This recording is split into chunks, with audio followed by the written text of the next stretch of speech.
are now listening to Empty Out the Clip. This is for grandmas that pass knowledge down through stories and songs. Most are now with us no longer. We pay homage to you. Yeah, yeah, yeah. We pay homage to you. Yeah, yeah. Born and raised in the 2024 in a time way before technology connected us all. I was raised about a click. Alright, and welcome to another episode of the ENTC podcast, the Empty Out the Clip. It's your boy Leti, the Ace of Fates, coming to you from the murder capital of NZ, the heartbeat of West Okelangi. Joining me today on this bipolar weathered Sunday afternoon here in the 09. Man, the man with the heaviest hands in all of Westside Fitness and the ninja assassin, knife skills. Give it up for the butcher. What's good, Moso? Thanks for the intros. No, man, well deserving for the fitness guru over here, man. Oh, no, that's right. Man, I know we've had like some terrible news all up and down the Motu, man, with this crazy ass weather, man. It's giving me triggered memories of like Auckland floods, man. But before we get into the depths of it, bro, we'll do some shoutouts. Yeah, just the usual shout out to my family, the listed usos, Westside Fitness boxing crew, and a special shout out to one of the workers, Jojo. Hopefully I'll see you on Tuesday. Hope all goes well. And yeah, sending loves and prayers to everyone that's been affected by the slips and the floods across Aotearoa, New Zealand. So yeah, prayers and love to you guys all. Sick. Nice sauce. Yes, condolences to Mr. Inesau himself, Ghoster, Maka, the loss of his auntie. Thoughts and prayers of you, Doko, and to your mum as well. And to my walking crew, man, it's been a blessing catching up with the Dokos. Shout outs to my Doko Leti Halo Holo, to Tolo Manukia, Brendan Manukia, Zane Pockington, Mr. Ghoster himself, Mr. Inesau, and also to the bro, Noni Briggs. So, good to catch up with the bros yesterday. Shout out to the dog who didn't show up as well, Miggy. This is a good one, Docs. This is a good one, bro. I'll be to the nuts for that one. Another shout out to my bro, Honorary Walsh. Obviously, busy as with his boy, man. He's obviously got his boy into Waka as well. It's good to hear the bro enjoying his hobby and also taking his son to be part of that as well. Love hearing the updates, bro. Another shout out to my bro, Leah. Hope you well, bro. Looking forward to catching up again. And also to my bro, Tim Dam and Deza St. Pittman. So looking forward to catching up with the bros down at the beach. It's a group of boys I used to get on the piss with back in the day, man. My first drinking crew. So now looking forward to catching up with the bros. We've never actually caught up as adults with our kids. So I'm looking forward to enjoying some beach time down at Long Bay in the next couple of weeks, man. And yeah, last shout outs to Producer Cans and to Us Kaiser. Man, it's living life to the fullest, bro. And man, love watching the bros. Videos got me in my feels, while we're stuck here enjoying this sunny rain, wind. Man, that guy's over in this, man. Hopefully he's not sowing his seeds over there and overseas. And I rest up my shout outs. You can catch more of our content on our webpage, www.weswes.com. You can also find us on Spotify, Apple, and iHeartRadio. You can also find our YouTube channel, Producer Cams uploads each week. We have a Facebook page, a private page. Here you can post and share some content you want the bros to talk about on the pod. And also, this episode is brought to you by the WesWes Net in association with NSL. Shout outs to Ghoster, who's decided to sponsor us for a few pods, man. Man, love to you, Doggo, and you're looking forward to pushing NSL to the next level. Seki. So also, bro, what about the rain, man? Just when Auckland had its upgrade of its infrastructure dating, a couple of years ago, 2023, and the Auckland floods devastation, man, was just like crazy. I get onto my mum's street out in Ehrlich. All the houses there were flood-ridden second time in the space of a year, and now they're all gone. Then we hear of the devastation of one guy lost his life up in Mahurangi. Solomon Island guy got swept away from just a rush of water down a river. And now we see the devastation of the Mount, man, in Tauranga. And just the campground from behind the swimming pools, bro. Like, solid, man. And it's now gone from rescue to recovery, bro. Like, fuck, like how worse can it get for the start of the hills? It's crazy, man. Yeah, it takes you back to 2023. Yeah, we're still recovering from that one, I think. And even when it does rain hard, I think like a lot of Aucklanders just have it in the back of their mind. Oh man, is it gonna be like that time? And it's come back.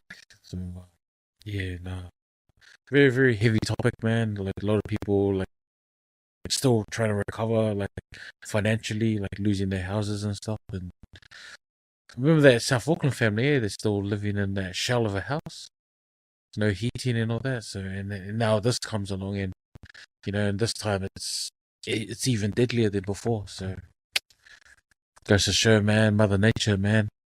Yeah. It's crazy, Us. But before we put into our topics, Us, man, how was your week, Us? Yo, week's been good, eh? Just trying to get into the rhythm of things for the year. Just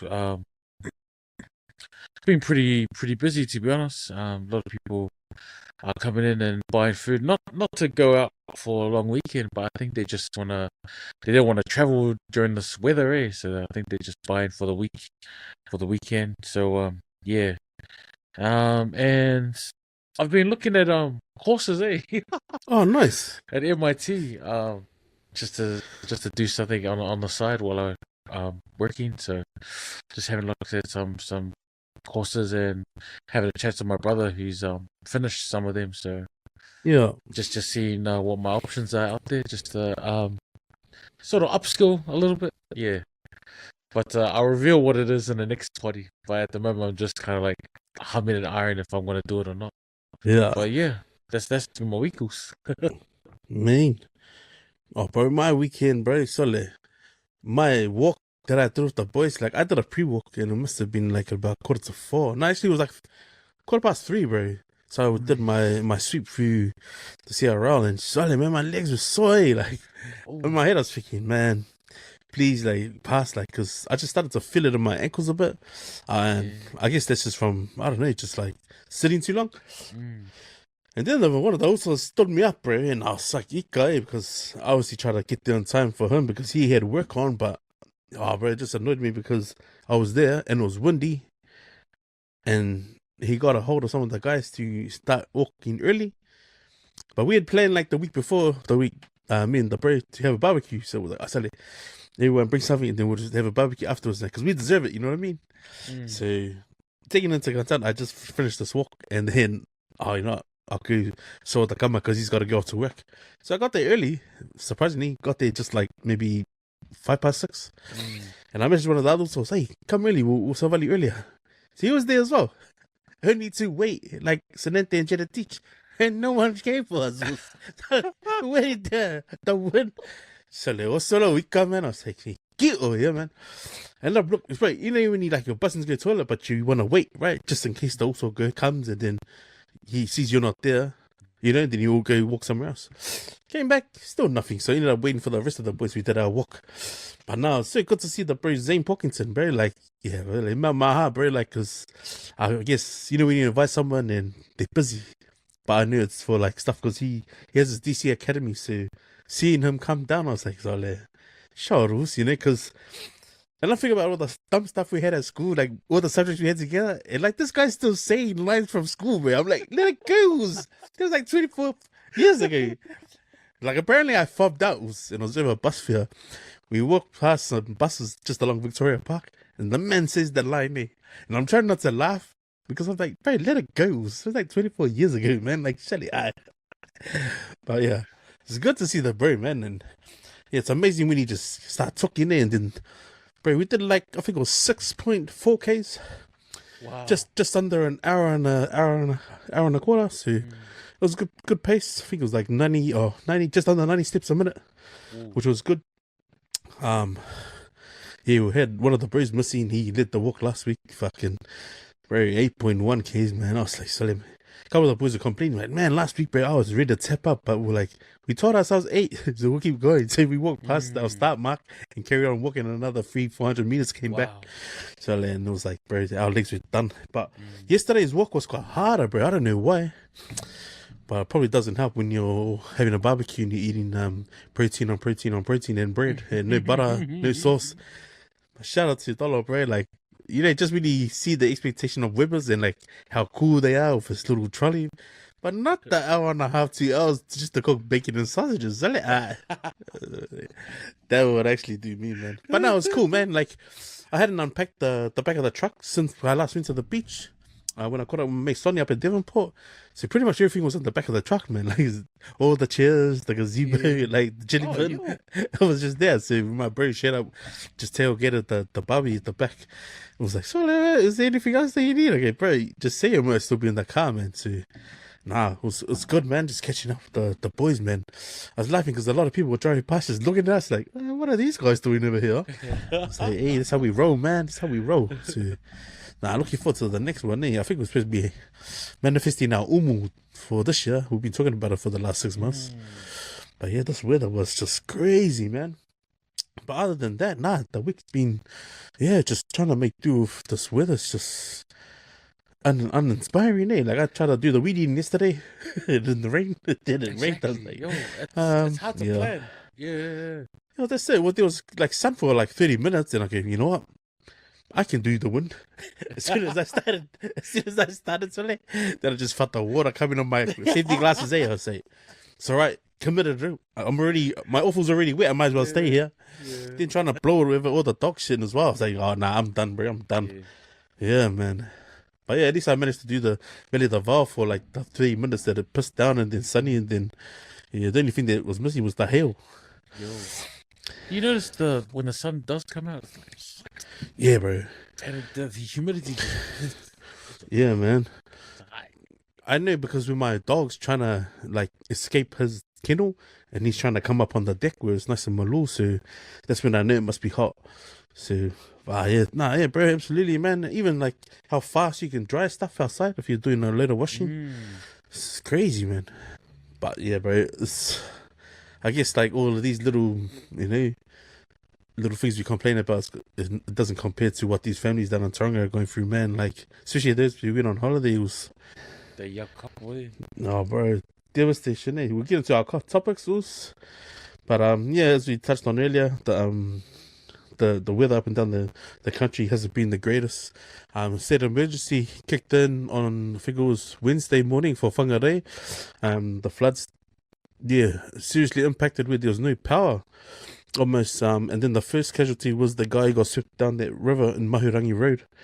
Then followed on Thursday morning, at 9:30, the landslip at the back of the aquatic centre in the mount, which is quite it's a tourist attraction because they got a campground behind the swimming pool, which pretty much leads onto the Mount Beach. Anyone that's been down to Tauranga.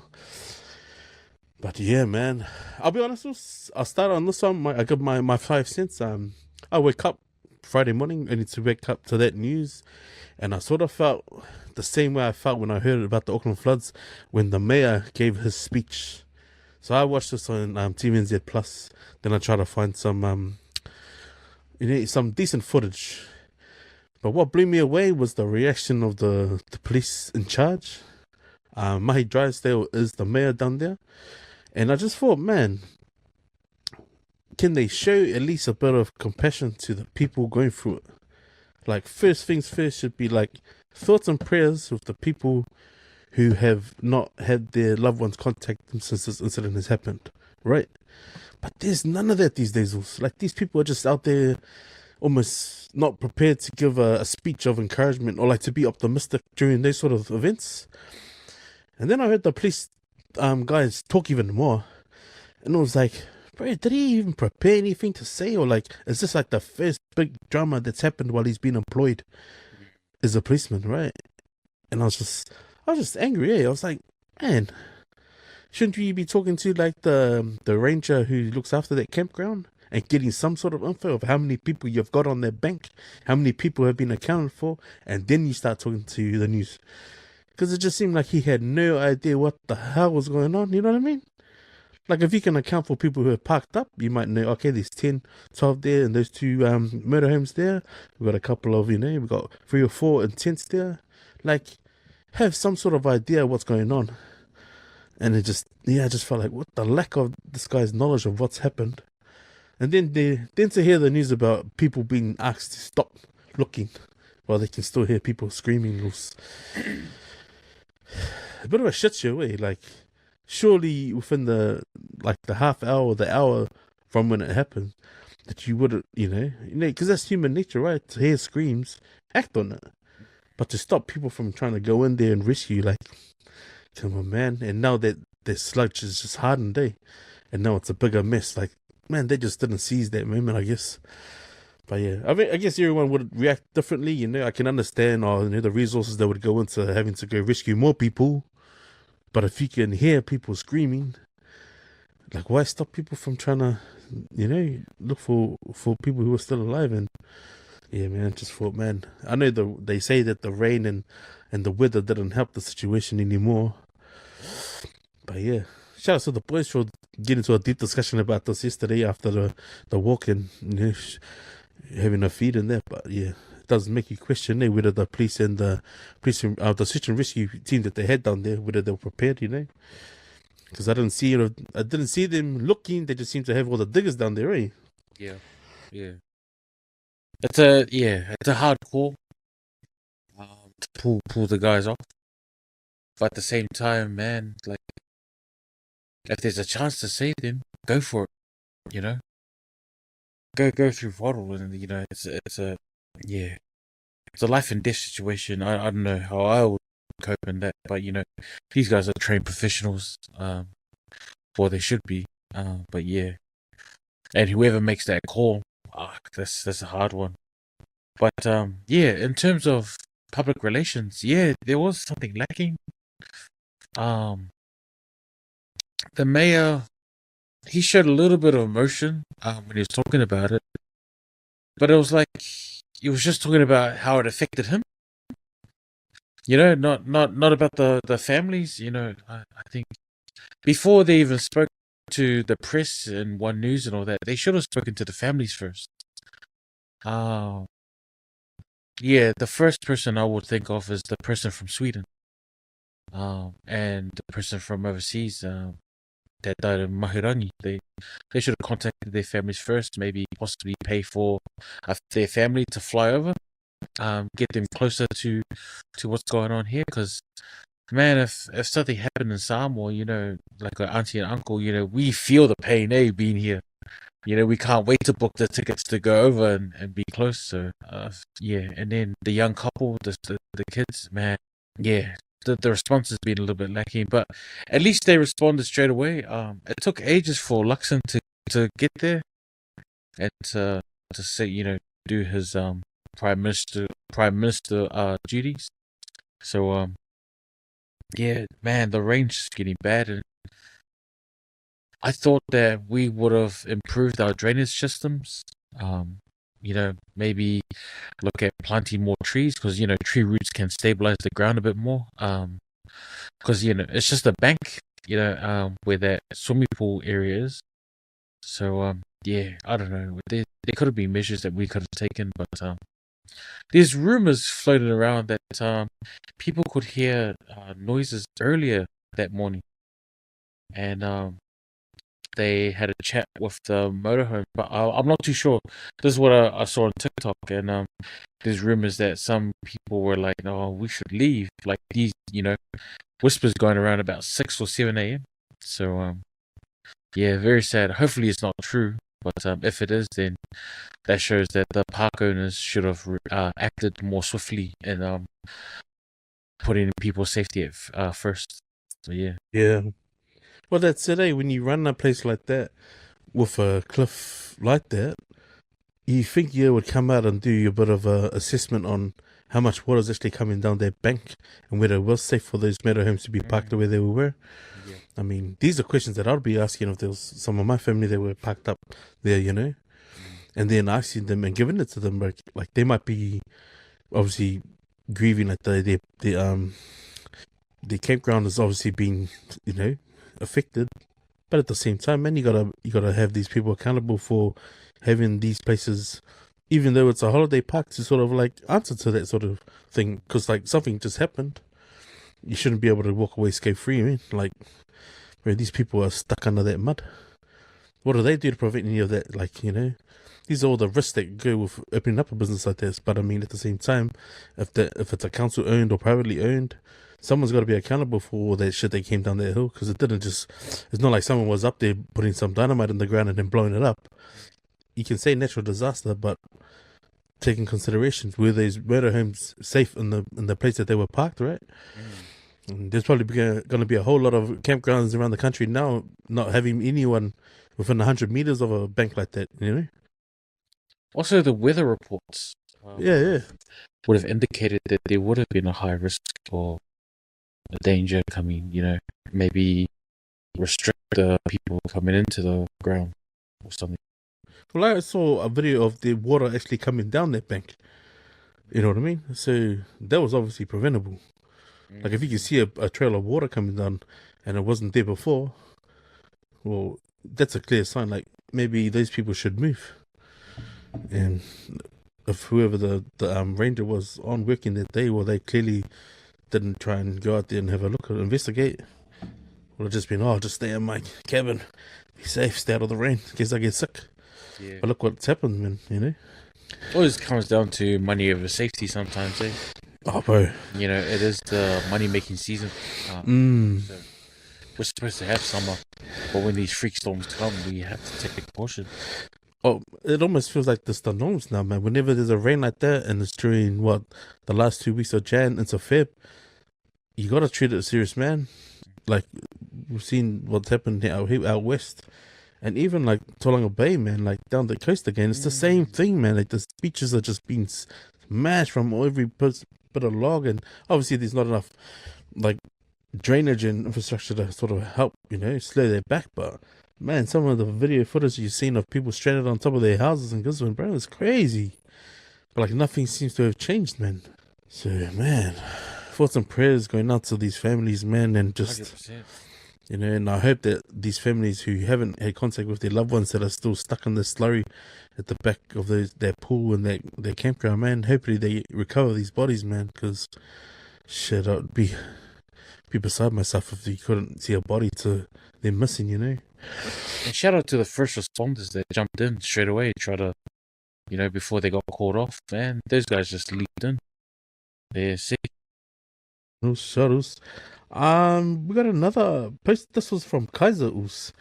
So, I mean, I couldn't hear enough audio. From this, and we touched on it last week, but the minister going off at one of his congregation members.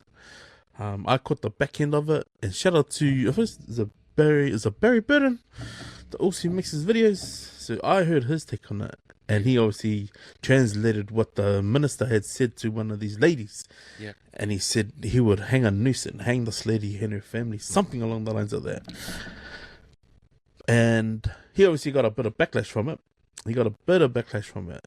But man, by all means, man, he turned a serious situation into a funny situation, but also a bit of, you know, like it's a bit of a wake-up call for people who think that that's okay in 2026. Like to let a minister who probably by the sounds of it doesn't work, living off his congregation, but just the human response from it, eh? Yeah. Like, silly, is this serious? But I'm 10 toes, 100% with Barry, man. Go and lullo the dude. Like, bro, no one should be talking to any other woman in their family like that. But what was your take on it, Rus? Yeah, it's just the whole like heavy words and sacred spaces. You know what I mean? There's always a time and place for joking around, or even if you are angry, you know, and you say that kind of stuff, man. It's like you gotta think before you say it. You know, there's I think there was a Samoan saying like, sleep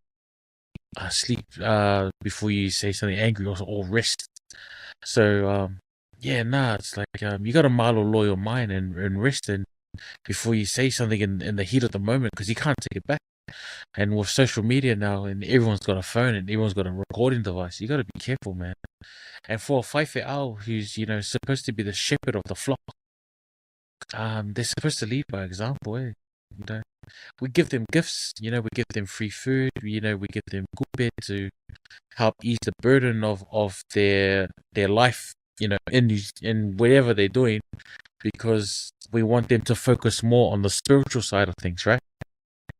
So he should be uplifting his congregation spiritually, and we in thanks we give them the needs to live that life of giving up their spiritual need. But saying heavy words like that, especially with the title Faifeau, carries weight. It's not just some uncle that's saying heavy words. This is a Faifeau, so it comes with heat behind it. So when he said that, it could be off the cuff saying, but you say it in context to a lady that you're gonna hang her. Nah, it's very bad. It gives you a bad omen. Yeah, you're supposed to lead by example, especially for Faifeau. If you're gonna talk like that, then don't be a Faifeau. Start getting a job like the rest of us. Oh, I like what I appreciate about Barry's his take on and him not standing by not removing it is how he said it's the mixing culture and local together. That's the thing that contradicts it and it just cancels each other out. Because like I've seen on Anonymous his post where he's sitting around with a couple of my guys and sharing the conversation of why we do the sharing out in the congregation, like most PI churches, like PIC churches, how they read the donations out, and they've explained that that's the culture. That's got nothing to do with the local, but that's the culture. But what it does show is the transparency, right? So whenever you go to any Makai titles or like say weddings, funerals, and then they're just saying like this is what the family is bringing, this envelope here, these pusapis here, lingi and all that stuff. They say it because that's how the culture is. You would say, oh, Eddie's bringing this. So the fact that they've made that a thing at churches now, right? So I thought, okay, that's a good take on it. But in terms of what this guy has said to this lady, it's like, surely that's the sort of thing you say on the street, But in a spiritual space, bro, it's like, really? It shows how ugly someone's heart is, if you're speaking to someone Exactly. who comes to the church, to your church, to share that. It's like, solid, that's lokolianga, man. That is makanga kele to the days. But yeah, and then again, man, like, we were talking about the Tongans last week doing that stuff, but then, mate, this is in the house of the Lord and we're doing that stuff. I don't know who's winning, Oofs. Not that it's a competition, but I don't know who's winning, man. We seem to one up each other. We're running up each other every other week. Silly, She's going from that shit good to like that shit.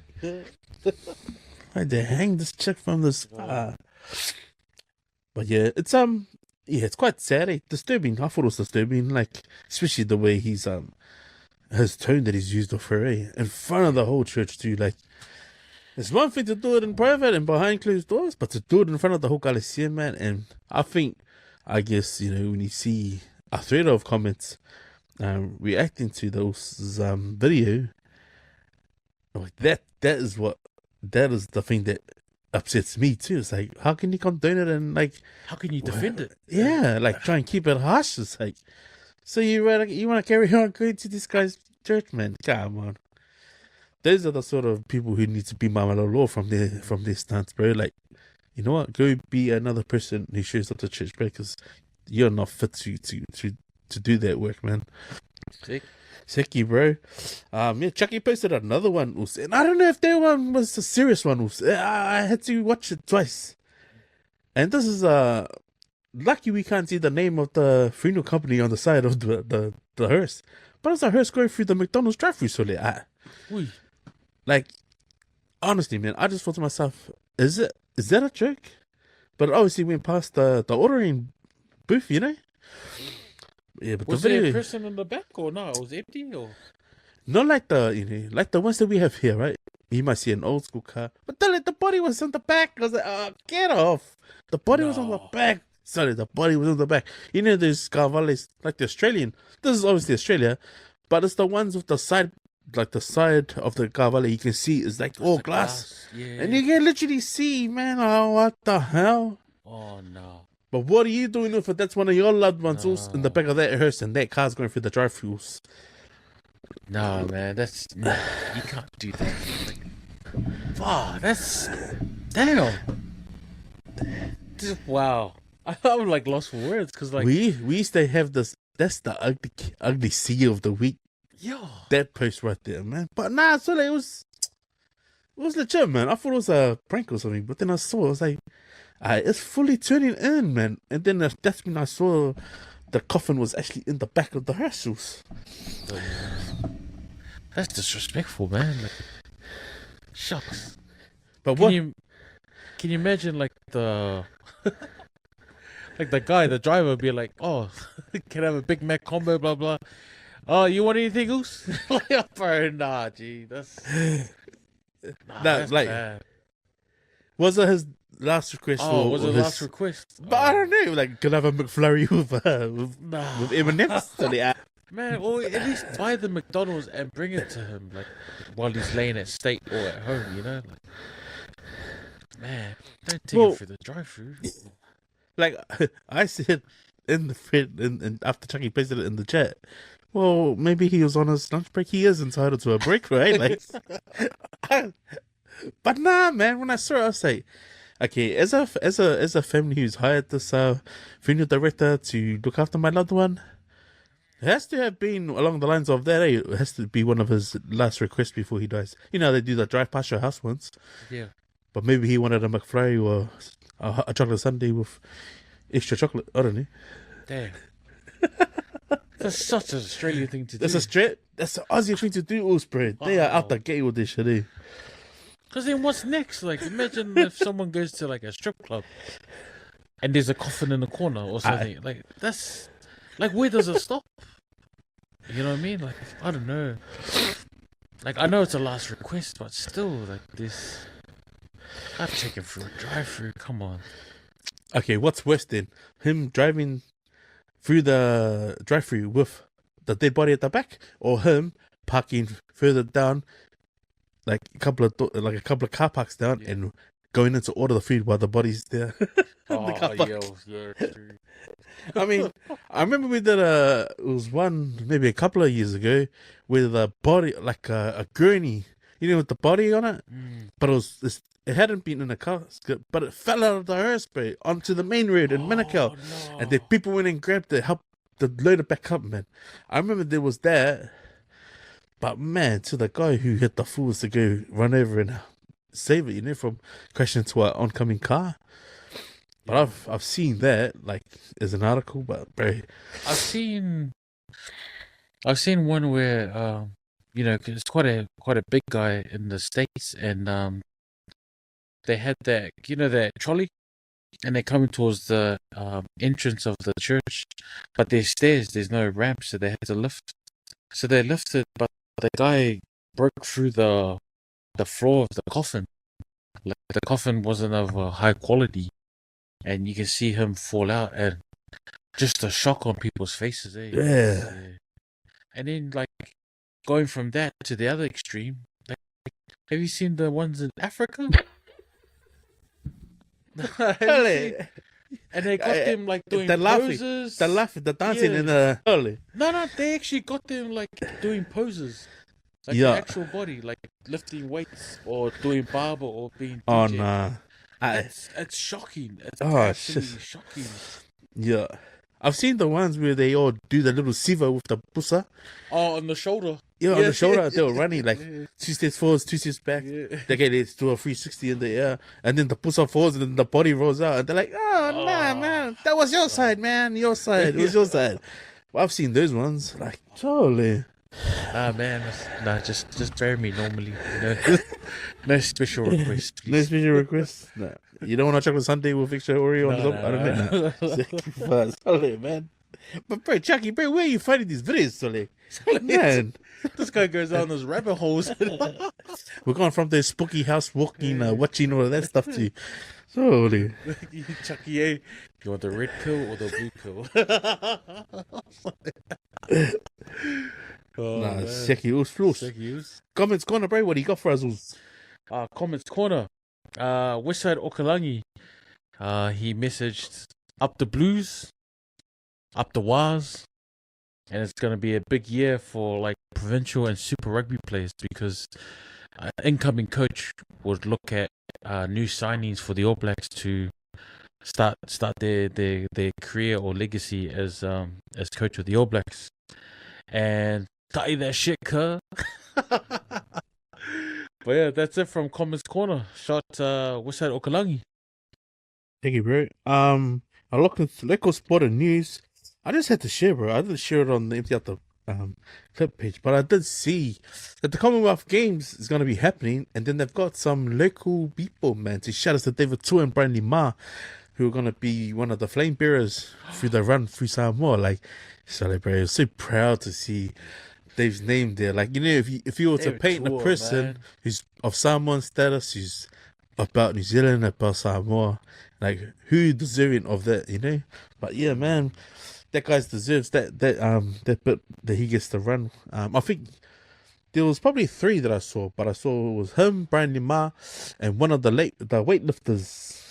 One of the Opalongi for fingers, I think. So nah, that's choice, bro. Like if you ever get picked to do something as big as that, like, you know, like when I think about the flame being carried, I always think about whoever does the lighting of the Olympic Games, the last flame, right? But I mean, this is the Commonwealth Games, but still, man, just to be asked to do something like that, man, like that's huge, eh? And I thought, bro, that's deserving of the share on Empty Out the Clip, man. 100%. I did have another article. I did have another place. Sorry, let me just check my. No, sorry about that. That will be our local sport and news. Sick. Nice, Oos. Get to what have you been watching, Oos? Man, I haven't been watching much, eh? Just heaps of YouTube stuff, eh? I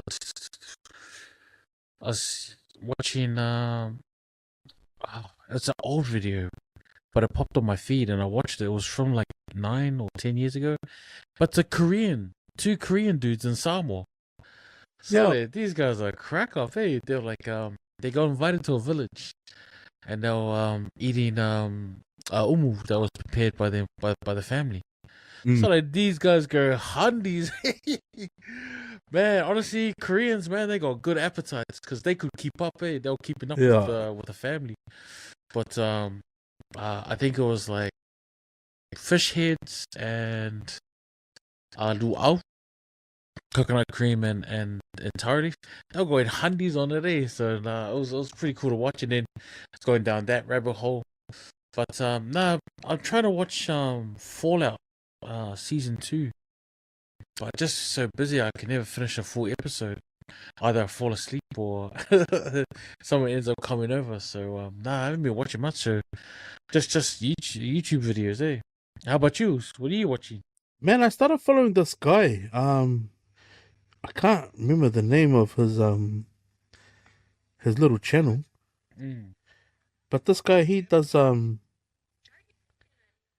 there was that girl, what's her name? Jessica? She's like a she travels, but she was here in New Zealand. She had just come from Samoa, and she obviously just shares her trip. She's one of those ones, sort of like Spinning, you know how Spinning records himself. So this gangy was here. She met up with a couple down in West Haven, and they took her fishing. Man, she just said, "Oh, I'm gonna be in Auckland," so she must have started her from up north. But she's obviously got around, man, because they managed to take her diving, man, for kina. And then she made her way down to Rotorua. So since I've clicked on that video, it followed her. And this is just on Facebook.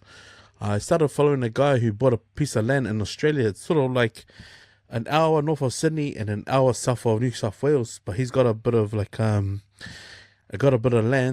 and he bought the cabin, and the cabin was run down. Like it had a whole lot of asbestos in it. He ended up because his videos are like maybe 3 minutes. But just in the 3 minutes, and explain all of that, he ripped the roof off because it was full of asbestos. And when he ripped the roof off, he saw the damage of the house. And it's like, oh man, that's what you got in 3 minutes. And then I found a lot of his videos, so I started following him. And he went from actually stripping the house back to just building a deck for his motorhome van. So it's funny because he built the deck, so he wanted to be able to walk onto his deck, open the side door, and then actually sit inside where you have the table, and then open the back door, and it goes out onto the deck. This guy ended up building like a gazebo, just a frame. Then he had the idea, I'll build a deck on top of that, like a 2-story, so it's as high as his transit van. Put a table and a couple of chairs up there. It's just to see the view of his sort of rainforest landscape. Only to find out, bro, this guy has like a little mini channel. So if you go and click on his channel, and it shows the work that he's done on his house, man. So he's renovated the whole house, like literally put the roof on. Once he got it watertight, he started doing like renovations at the house. It was like a 2-bedroom rundown the cabin. Now he's pretty much done the cabin, done a wraparound deck around it, and it just connects to like, it's like maybe 40 meters from his house. He has his van park up where the deck is. So I just been watching all of his stuff, man, because it's so interesting, eh? Because he obviously starts as the same, and like, yeah, he goes, I bought this piece of land, and 100 couple of k's short of like Sydney and then south of Newcastle. He always starts off like that, and then it shows what he's been up to. And yeah, man, pretty interesting videos, eh? Because I sort of like people who do the DIY stuff and then say, oh, I'm gonna be working on this. But yeah, no, his deck, I think it was supposed to be for Airbnb or like just for a motor home. Whoever's got a motor home can park up next to it, or they can hire the motor home. But yeah, I saw him working on his gate because someone knocked him on about his 2-story gazebo. So he said one of the neighbors saw, so he put up a fence so they couldn't see it. He just finished doing the driveway, man, and it just showed him doing it, all himself. I was like, bro, that is cool, bro. But yeah, he's obviously put a bit of money into it, because yeah, it's pretty cool when he does aerial shots. But yeah, been watching him, that Jessica, and yeah, been trying to watch more Clay Wong stuff, but nah, man. But yeah, you would have seen me. I posted the photos of his interior of his Holden. Yeah, but I was like, but that was sponsored, man. That was done for free, bro. Yeah. So like, bro, that's the cheapest HSV in Australia. Solid. But yeah, if anyone wants to sponsor me, man, help me get my Cavalli back on the road, man. I'm keen on some new, just a new power steering pump, Yeah, if anyone wants to help me out there, any automotives or any friends who work at B&T Motors or Auto Lab, I don't know, help us out. Help to come out, mate. Don't be shy. We'll give you a shout out for your business every week. Nah, Sengi, that's what I'll be watching those. Yeah, nothing too serious. Yo, nice. I might have to look up that Jessica. Yo. Yeah, look her up, bro. She's yeah, interesting. I think she's from Sydney. Oh yeah. Yeah, bro. But yeah, man, that's the first person I've seen from Australia who's just keen on eating, like, bro. Like, I think her first day she was here, she was like, oh, I just spent $30 on kina, but it was in the tub. Yeah. And obviously she's got enough followers on TikTok. That's when she met the Maori couple, and they took her diving. I was like, that's massive. She must have a massive following for them just to reach out to her. I did see that one video of the comedian. I always forget his name, and he's in the US. Was that Joe? He's traveling through the southern states, and he's trying cornbread and all that. Yeah. Yeah, that's cool, man. The black community down there is amazing, eh? Yeah, they took him in like a prodigal son or something. They love him, bro. That's cool to watch. I like. Yo, that's like that. It, man. Yeah, because that lady would be the same. Cultures colliding. Yeah. Yo, but it's funny because I saw one of his videos and he's talking about how he's lightweight on those cans. Like, what am I drinking? Because these literally taste like cordial way. Then the next minute he was like, I was pretty lit. I was pretty drunk. Yeah. Nah, good on him. Nah. Oh, and he was trying crawfish or something. Oh yeah, I think I saw that one too. Yeah, interesting, bro. That guy's watched. We're gonna give some opinions. So there's our producer Cam shared this one. The Michael Jones statue up for sale, bro, and that's his famous World Cup first try statue that's outside Eden Park, eh? So apparently they are selling it. I don't know who's actually selling it. But man, your thoughts, Us? Yeah, it's iconic. It's when you think of Eden Park, you think of the Jones statue, right? It's what the first individual try for the World Cup, the '87 World Cup. So, man, a lot of history, a lot of pride. I've taken a photo next to the statue, and multiple other people has. It's iconic. It shouldn't be gone. But yeah, I think they're expecting someone to buy it, and hopefully they leave it there. But if you're gonna spend 300 or something K on it, you want to take it, right? You're not gonna leave it there, I just think it's sad, and why are they selling the statue? Surely there's other assets they can sell in the area to make the money back, I guess. Yeah, interesting, eh? Like, I thought, like, you have a statue gifted. Usually, like, whoever the artist is who's doing the work would have been commissioned a certain amount of money to do it, right? But it makes you wonder, whoever who actually made the statue, whether their business or that person has passed away. Because why would they be selling it? Are they trying to look for funds to go into Eden Park, or I don't? There was a certain company that went into liquidation, I think, and they're trying to make back money. But why the statue? Yeah, that's sad, eh? Like, but that I don't know. Would you say that maybe Rugby Samoa need to put a bid in and get China to buy it for them, and then ship it over to Apia Park, put it over there? Because like, you think Michael Jones, bro, like our Blues 30-year anniversary team, right? Yeah. We've got to touch on that one. He's in that team all day, every day. Like any Blues team, any All Blacks team, any Samoa team. Michael Jones is a Sean, like he's there, like he has to be on that team. But like, why would you sell a statue like of the guy then? Like, it doesn't make sense. Yo. So apparently the Gordon brothers, the global asset experts, offering the sale of the historic bronze statue of the All Blacks legend under instructions from liquidators of CBL Insurance Limited. So yeah, it was made out of bronze, 4.2 meters long, 3 meter high. Original cost is 330. So imagine the sale price now.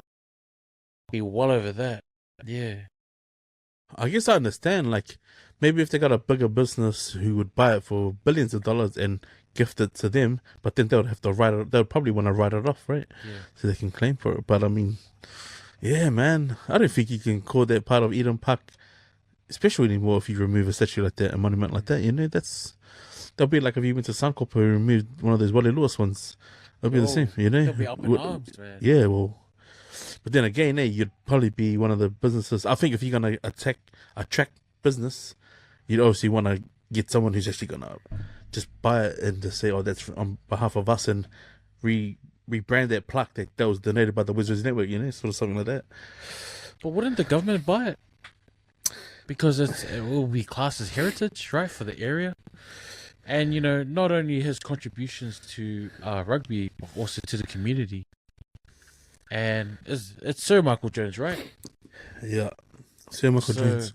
Yeah, so wouldn't it be classed as part of New Zealand heritage and be covered under the government? With this white government, I have highly unlikely, but maybe if it was Burton Barrett, or maybe like Scott Robertson, 100%, 100,000%, they would not. They have all those farmers get all their money hidden underneath the tractor at the back that hasn't moved for the last 10 years. Probably bring all that money in Faifeau, you know. Yo. But yeah, even interesting. If someone does a GoFundMe, I can chip in a little bit, like bro. $20 or something. If those guys are listening, go start a GoFundMe. I bet you they'll get the money for it, man. Yo. True, I never thought of that. Because Michael Jones, I remember during COVID lockdown, was giving out food parcels with Dave Letele and Ronnie Clark. So they weren't just giving it to island or Māori communities; it was everybody. Yeah. So man, you know, we need to step in and stop this. I reckon. Maybe someone of the network needs to do a WesWes Network GoFundMe to for a gold statue, bro. You never know. You never know who might click, bro. Never know who's listening, man. Yeah, and everyone just chip in $10, man. That's huge, and we can make up the numbers. Maybe we have to get someone to click an ad for us, see. Yo. And then what? We'll have 2 days at your house and then 2 days at my house. You know, do like that. Make our money back here. Just say, oh, you want to take photos, man? Come over here. But it makes you wonder how much money would it cost to actually lift it if it's all bronze without damaging the cement and that, you know? Yeah, I can put it in like Mangere Town Centre or somewhere down there. Oh, surely. You know, next to the Samoan fale. There's one on K Road as well, eh? Yeah. Now we have to leave him out whistles because he's a Westie. Hey. You have to give them something like David Tua. What a matter. Yeah, you got to give them something like David Tua, you know, or like Jenna Lomu, you know, because he's from Mangere. Yeah, or they can have Mark Hunt and all those guys, but yeah, leave Michael Jones out here, bro, you know? Sicky, bro.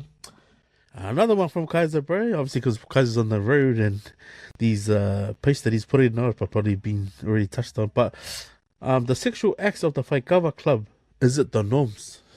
Well, we can't really speak on it because I've never been into a fight cover sessions. But I mean, I guess if the more videos you're seeing, and the arena and the space seems to be a club, well, then most probably it's the norms in that place. Eh? Yo. I don't think it's fair to do the umbrella thing and say, oh yeah, all cover clubs are the same. Like I mentioned, my uncle Elwin's one doing their community work for people who are studying, and then obviously their family. I'll never forget that, bro. Like, because Uncle hadn't had sleep for maybe a couple of days, you know, and he was come to work because they had a 3-day binge of just doing the cover and fundraising for their family. And even to see the stack of money that was in the car when he said, oh, this is 2 days takings, we got one more and we're going to be there. So I felt like the silent man. He was telling us on Wednesday, and by Sunday they had all the money, you know? So I can't speak on it, but I know like the cover club do massive things, man. Good things too, you know? And it might be just a handful of clubs. So I know certain clubs just, yeah, who are making that the norms, I guess. Maybe the once every 6 months or once a month. Probably not every week, but you never know, man. You know, a couple of guys, my shout. Up to you. You shout next week, Goose. Because I've seen a lot of fight cover videos popping up lately, and one was the Tawa was dancing with one of the guys, and there was a few of the older guys sitting at the back yelling out, "It's inappropriate, you know, sit down, you know, don't dance in front of people." So just goes to show that there are people, you know, trying to keep it sacred how it was back in the day. But yeah, it's just, I don't know, with people recording now, you know what I mean? You just got to be that extra careful now, and people need to kind of like guardians basically just say, hey, look, we don't allow that here. This is, you know, or even lays down some ground rules before we even start the palu, you know, like before the mixing even starts, to be like, hey, these are the rules here. She's here to serve the kava. That's it. Please, no inappropriate talking. You know, nothing like that. Just sing songs and enjoy your night. Because I think just things are getting out of hand. There's the creepiness of the Western things just come in. It's like, man, you know.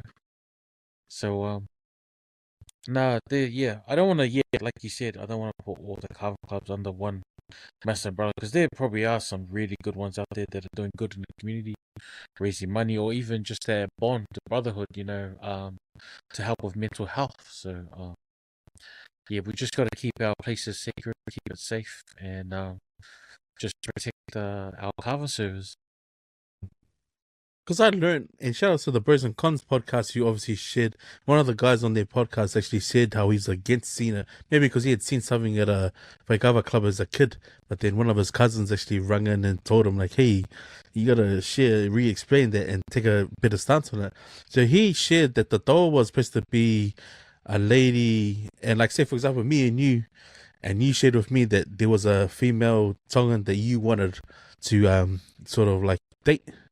So what would happen is that you had an entourage of guys who'd come with you, and then you would go and, you know, knock on the door and explain to the parents that you wanted to see so-and-so. So I would be like a support person with you, and so the request would be, I would like to ask your daughter to tawa for us, and paru the ava. And then you would go and set up inside the lounge with the family present. That was the way it was supposed to be done, the Tongan traditional way. Yeah. And then if she came to palu the ava and like served it, that was an agreement. Like, yeah, I'll happily tawa for you. Meaning like they would dance. Or they would be a couple, and so they would share it. But then the group that's there with you would sing songs and stuff. And that's how it was done. That's the proper way of supposedly the tawa was done. As a single male looking for a companion. So that was interesting that's actually being brought to light. But obviously some people have different takes on it, but yeah. But well, then yeah, that's good, because then that means that there's no need for tawas, right? You just have a guy. Yeah, well, if it's a club like most gentlemen's clubs, well, then yeah, they don't need them, because most of them have ones. It's just a guy. just the good dudes, just sitting around and just different conversations, you know, different age groups. Probably like work crews, you know, church mates, all of that. So there's obviously different clubs, man. But yeah, shout out to the Fijian guy who had his stack of pay and said, flipped out his money and told his missus to put her hand out and said, don't call me, don't text me, don't ask me to come back today, this weekend. I'll be back on Tuesday. And also, the shout out to the Fijian guy who made that video, bro. Like, that set the tone for, okay, that's the one, was. Yo, I like that. Sick.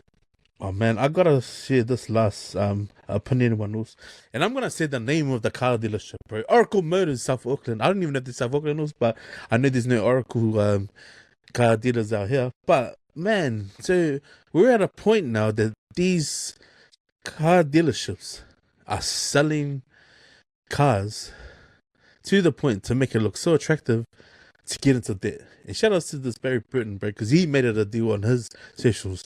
Is that you buy like a, I say, I'll share one on the Empty Out the Clip page. It's a 2019 Toyota Hilux with all the bells and whistles. If you're a guy who goes camping, right? And like this sort of vehicle would belong in the desert in Australia, you know, all the off-road equipment that it has on it. $97,000. So the car's not even new. Oh, it's $87,000. Sorry. So the car's not even new. So when they make these ads, they say, "No license, no job, no worries. Come in. We'll get the vehicle for you. If you want this baby here, we will make it happen." So I don't know, bro. In this day and age, with the cost of living and people not knowing the interest rates, right? Like people who can't do the math, but they say, "Oh, cool." And then you decide to go get a vehicle and you say, oh, okay, how much can you afford a week? $50 a week. So let's try and paint that picture into a 16-month sort of thing, right? It ain't gonna happen, bro. And the interest rate's gonna be freaking through the roof. You end up paying like $140,000, pretty much a house payment. So yeah, man. Your thoughts on these car dealers targeting our Pacifica people with this sort of rubbish rules? Because bro, I'm not a happy camper when I see these ads, man. Yeah, you do see it all the time. Yeah, well, because I always wonder that. No license, bad credit. I'm like, hey, so how am I going to get a car with no license? But, yeah, I didn't realize they were targeting, like, Pacifica and Māori. Damn, that's, yeah, shucks. Because, yeah, the interest rates were just compact, yeah. Oh, man, that's rough. That's, yeah. I guess within the law, they can do it, I guess. But, yeah, it's just dirty business. Dirty business rules. Yeah. Man, if I could share a bit of advice to all La Pacifica people, if you're going to get a car valet, if you can afford to get a brand new one, get one, man. Because the 5-year warranties that you get with a manufactured car straight off the lot will cover you. The anything mechanical, and because it's a 5-year less than, like, it's usually a car that's brand new, straight on the lot here. 5-year manufacturer warranty, you're covered, man. You don't even have to worry about servicing it because the car dealership generally has to do that for you. Because they won't let you take it to any garage. It has to be serviced through, like if you buy a Toyota, it has to be serviced through their lot if it's a 5-year car. So that sort of thing.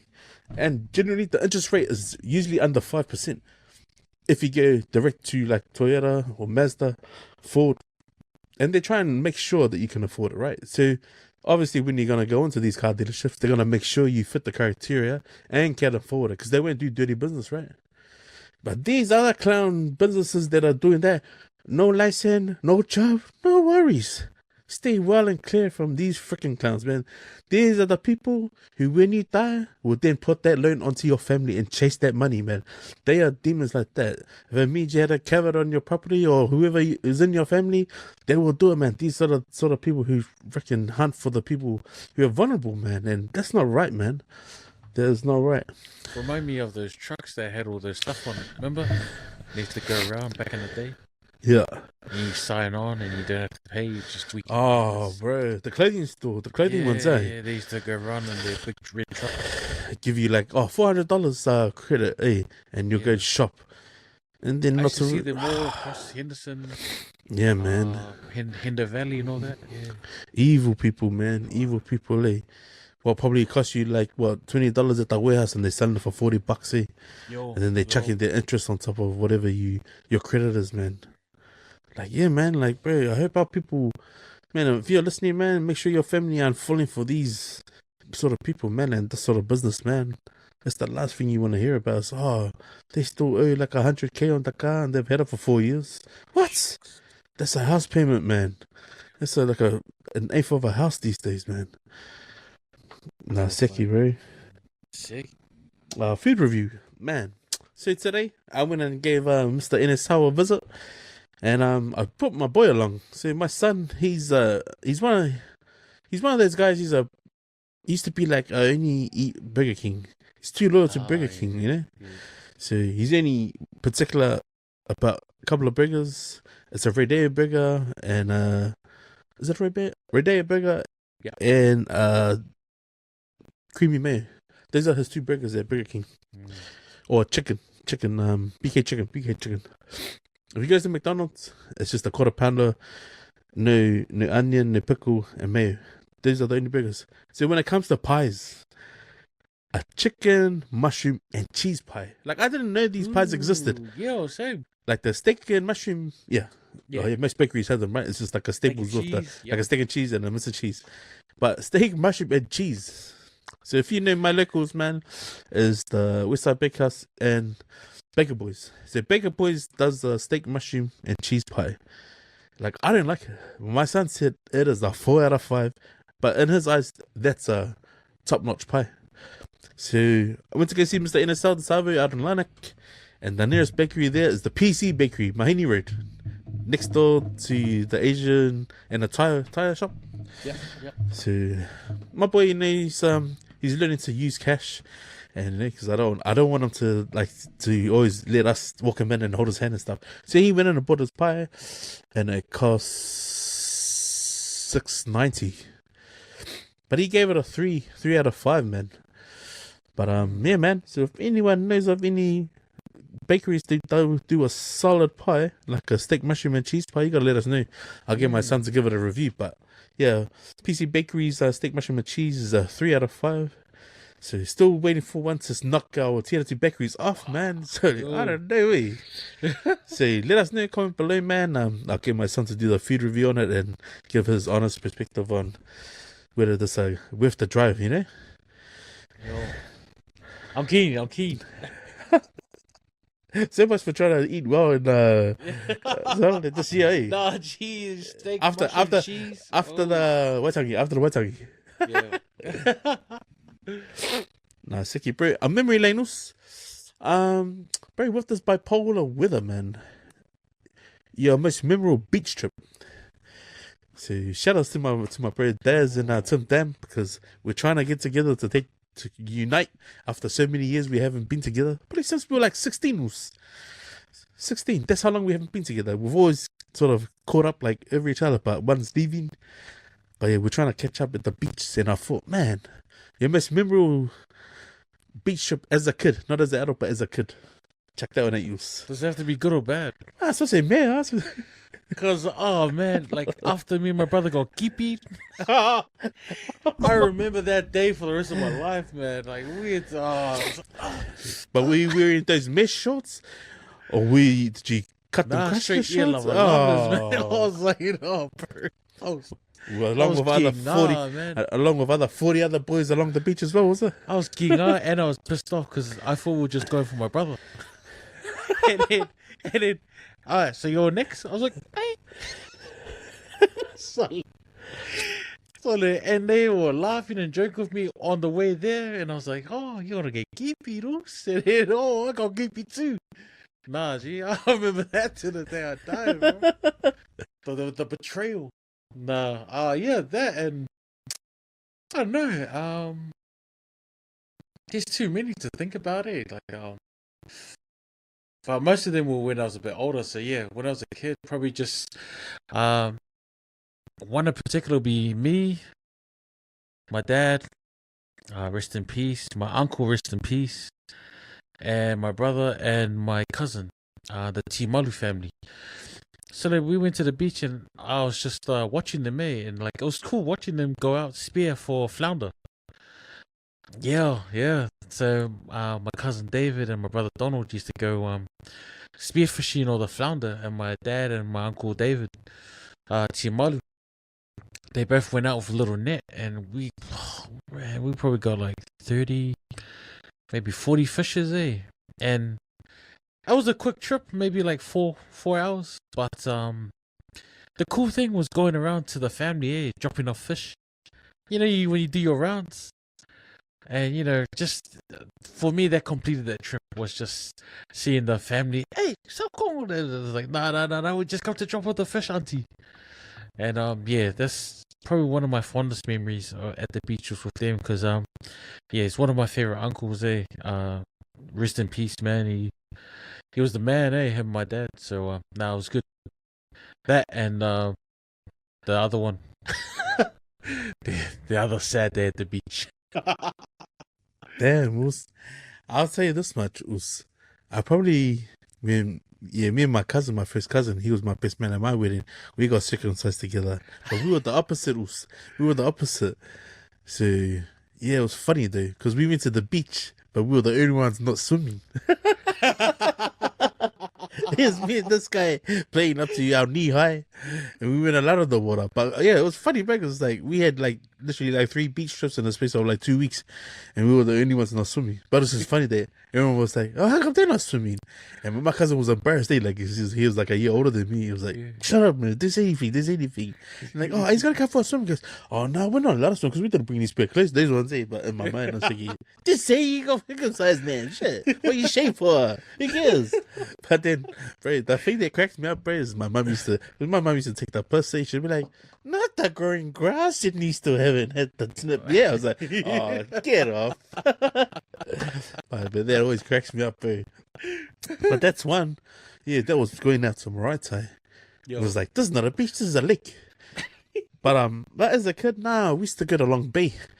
But yeah, man, we used to have the same spot. It was just like a little patch of grass on the left of the road when you head into Long Bay before you turn around. There's a big willow tree, and it's right next to the fence edge, which is like a farm. I think there's a new driveway that comes in from that point now. But yeah, we used to always park up there, man.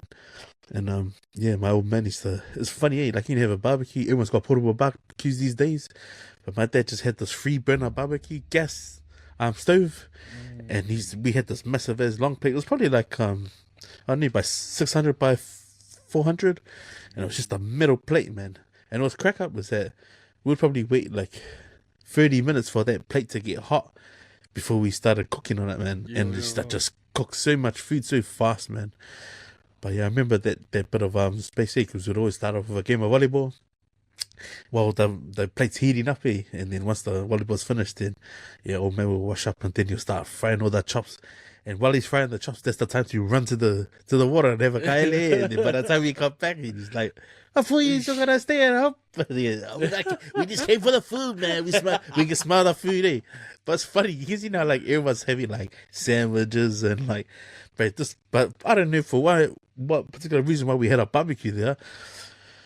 But yeah, like as most times my mum would just make us chicken sandwiches. But that one particular beach trip, man, like just to see the hot plate, in my head I was thinking, "You're gonna take the bricks as well?" Like it just in my head I was thinking, "Oh, that's if for what?" But bro, that was obviously stayed with me forever. You know what I mean? Yeah, man. Like having a full-on barbecue at the beach, I was like, man, it's foreign to me because I'm so used to just having chicken sandwiches. But yeah, I guess my love for going to the beach has obviously been birthed from my parents, like just always packing everything up now. So it's nice to have the barbie yesterday morning with the boys, and then me just pulled everything out of my truck. That the boys were like, "Sorry, this guy, what up?" Yeah. A big umbrella and a gazebo, and like the chairs, my camping chairs just over there. And it was like, "Surely, man, you got anything else? You got to eat apple? I got one in the back of you need it." And it's like, sorry. When you're pulling out the stuff, but wait, there's more. Hurry.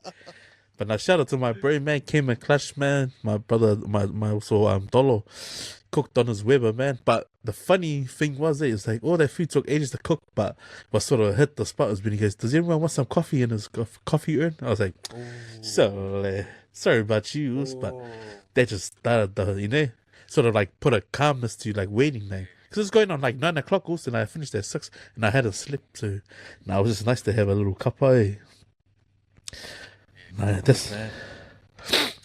Nah, Sekius. Our Hacks of Life, bro. It's not a video, but I don't know. I came across the article and it was about a lady who lost her dad in 20. When was it? 2022. And her dad was prescribed some. Was supposed to be on prednisone. It was supposed to be a daily dosage of 40 milligrams, and I guess he went through a lot of health issues. And obviously when the coroner report said this, so her dad passed away, and she's obviously still grieving. But I don't know here how came up as a recent post, even though it's dated back then. But I just thought we could give our take on how to deal with grief, and shout out to this particular person. I'm not going to read her name, but what happened was that the pharmacist had actually prescribed the wrong dosage of prednisone. So this guy was on 200 grams, which is a lot, man. It's fucking way more than 40 milligrams. So anyone who's actually had prednisone and how strong it is, let me give an example. If I've had gout and it feels like my leg's breaking gout, 2 rounds of that, I'm literally like talking about 2 small pills and 1 other pill, which is the colchicine that cleans up the gout. I'll be able to walk tomorrow. That's how strong it is, if you get it. So, however much this pharmacist had prescribed to this old fella, that he just kept ending up in hospital, and the second time he went back, he didn't survive, like he didn't wake up. It's more or less an overdose on drugs, because it's that strong.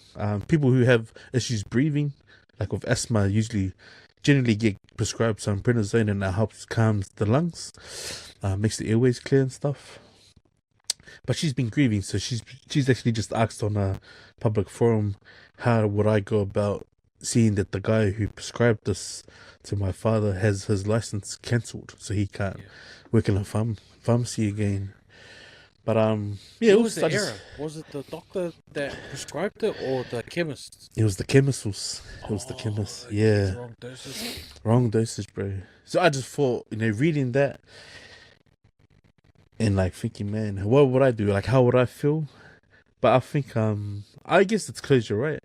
But I thought, like, because we both dealt with grief, and it's, everyone has tools about how do they cope and manage in that. But like, maybe we could offer like just a word, like for Hacks of Life. Any words? Like any words to help this person was. I mean, the person. Well, because she's made it public, there should be an investigation. Because I mean, he needs to get his license revoked, because that's life and death, and because it's a substance that's like quite strong, like you said, the margin of error is very limited, and they get paid a lot to make sure that there's no mistakes when it comes to medication. And I think until that gets resolved, I think she won't get full kind of like closure. But that's a tough one, because you want because the same thing happened with my dad with one of his medications, and now at the time I was angry when I heard about it, but as time goes on, it's like, man, like, he's gone. And when my dad, he was taking so much medication, it was hard to move on. But once you push past it, you do get a sense of closure, just knowing that he's in peace. But it's a tough one. I can't offer. It's case by case, man. It's like my old man, he was on a lot of medications. I think it got to the point where my dad almost stopped taking his medication. That he died of renal failure. But it wasn't here, and what's crazy was he wasn't diabetic. Like, I think renal failure is high in diabetics. But just, I guess you can only try, right? I mean, she's obviously gathered enough evidence to sort of put on this pharmacist, and if he's still practicing, just only seek someone who might be able to deal with or be willing to take on a case as such. To find closure, I think just needs to sit and maybe talk with some family about it. Yeah. I mean, some of her family might talk her out of it or talk and just say, just leave it alone. Yeah, I think maybe talking about it more might, and maybe you might come across someone who's actually been through it themselves, right? I mean, I see why she posted it on socials to sort of see if anyone would bite for it. But yeah, I guess, yeah, man, it is a tough one, but I just thought reading it, and I guess, yeah, man, to find out that he was on a wrong dosage, man, like, and that be the primary reason why his body would have shut down. It's like, fuck yeah, that's harsh, eh? Because my dad wasn't diabetic, but he was on diabetic medication Mm. for 2 years before he passed. Shit. And yeah, it was kidney failure that he passed on. So yeah. Or maybe, I guess she can maybe ask another family member to sort it out, like delegate it, so she's not dealing with it, with Yeah, all the yeah, emotion. yeah.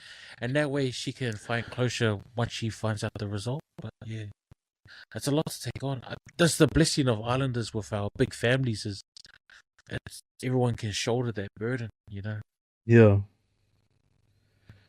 Yeah, because I sit and imagine if it was me, right, and people who grieve it and just want to know why. Yeah, like you could sit there and just think about it, overthink about it, and it become obsessed about it almost to the point, that you're not living for yourself. Yeah. And it's like, man, where's your quality of life gone? And like just accepting that we're still alive and like just living, you know what I mean? Live for your dad and stuff like that.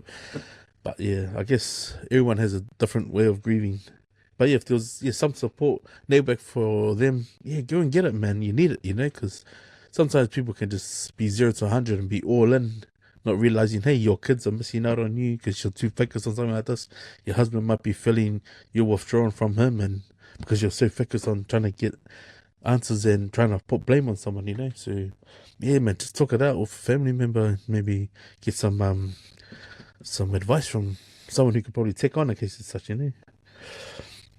But yeah, happy she finds closure. Yeah, hard. Shoutouts. Before we wrap up, I thought, man, we share on our we share the 10 for 10, but give a, because I don't know if you've been reading any articles, man, but are we going to find a coach for the AB schools? Because it doesn't look like no one wants to do the job now, eh? No. Does the NZR turn around and go, sorry, Scotty, we'll for Bobo another 5% if you come back and take the team? Like, is it? It doesn't look good, eh? 2 years is pretty short for World Cup. That's probably the only issue, and yeah, you don't get any room for error. You can't really. You got one good season to kind of like bring in new guns, and then the second season just to find your combinations. But yeah, man, this is why I want the counter ruck to come back, because I want to listen to their thoughts. Yeah. Damn it, because yeah, they got some really good insights. But I saw an article. I don't know if you saw as well. People calling for Ari Saver to be kicked out of the NZRU for kicking out Scott Robertson. Well, the rumors are because they said they don't want players to have too much power over coaching roles, and if he wanted Robertson to leave because he threatened to leave himself, if people have short memories, isn't that what Razor did to Foster? Didn't Razor said that he was going to leave if Foster didn't leave the role? So I don't know. It's all come around full circle, but yeah. Counter Rock, let us know, man. We'll get producer Cams if he can play our Fia Poko of the weeks. It's only like 3 or 4 there. Went to one of their what do you call them? Just like a service. They did this. Listen, come up to the front. My mom wheeled me to the front. A bunch of people just surrounded me, trying to like down on me. You're gonna walk again. And then they finished up praying, and they said, "Stand up." I went to stand up, and you can tell. The spirit is, like, Then I fall down. I fell down. Gala Mom, fight. you to your church, right? That is gotta be the saddest Fia Poko right there.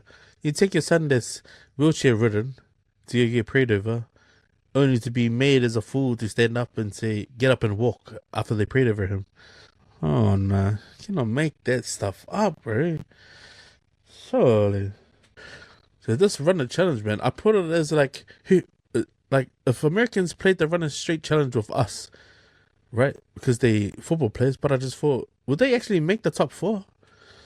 Because this guy plays a runner straight challenge, and his technique just looks like shit, eh?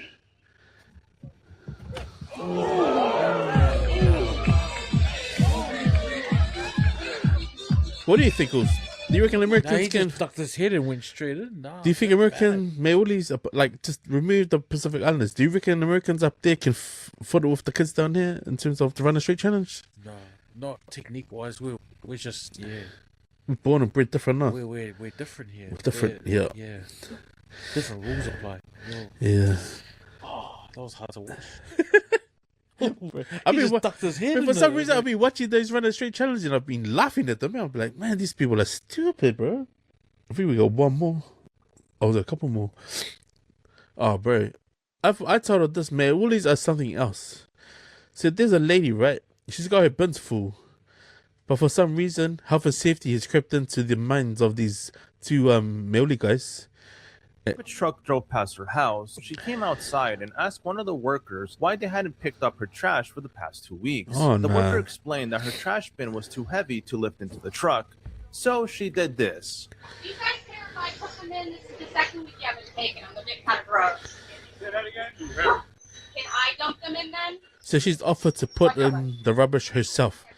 So she puts her baby down on the grass, walks over to the the walkway, wheels the bin in the middle of the road, while two grown-ass Maoli men stand there and watch her empty the rubbish in. I cannot make this shit up, bro. Your baby's crying on the grass, by the way. And these two guys are just standing there.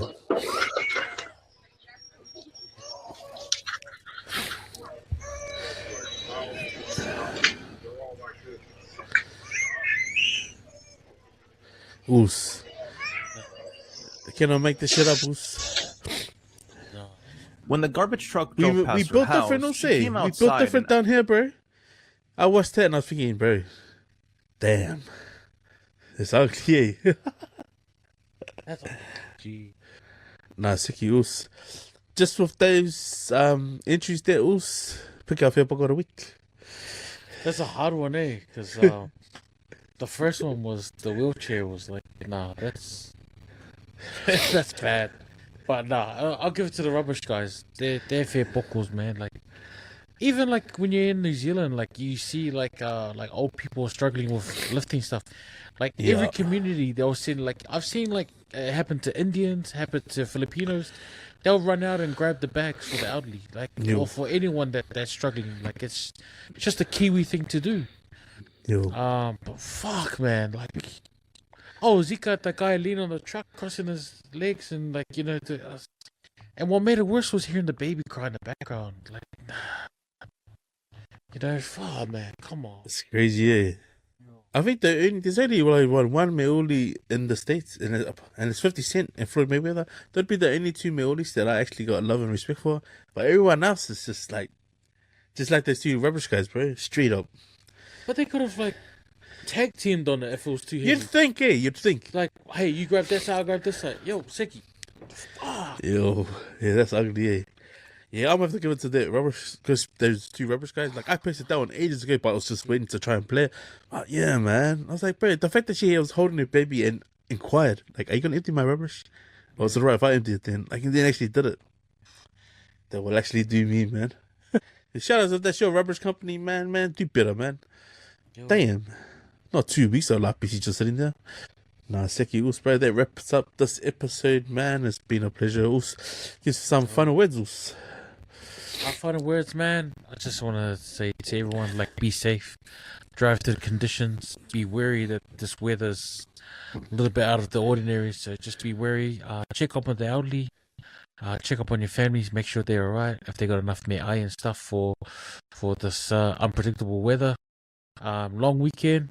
When you're coming back, if you're out somewhere, please be careful. Make sure you have enough time to rest while you're driving. Be safe, and let's survive this long weekend. Seki.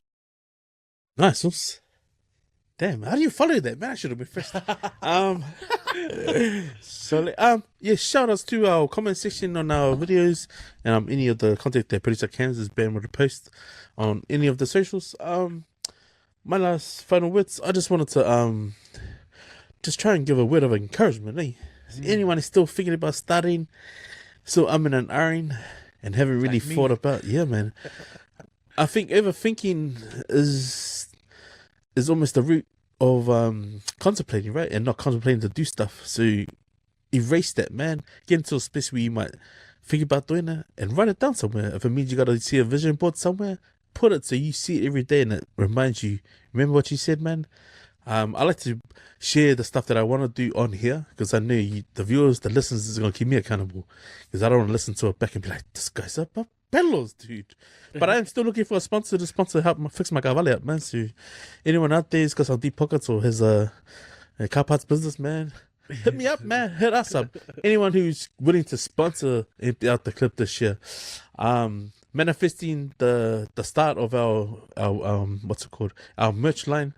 Like I said, man, walking, clearing the air on most Saturday mornings as early as we do is like a beautiful thing, man.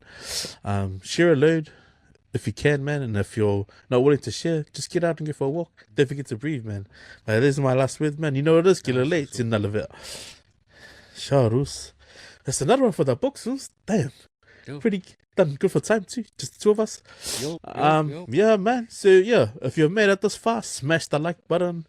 Give us a like, subscribe, share, man. Show some love for the usos on the WesWes network, man. We're just two brothers here sitting out here in West Auckland giving our Pacifica point of view and one shot, no retraction, man. So, Leti, mang luea le weekend. Happy Auckland anniversary, us. Man, you can send us out, us. Let's get the fuck out of here. Eat that shit, guys. Eat that shit. Eat it.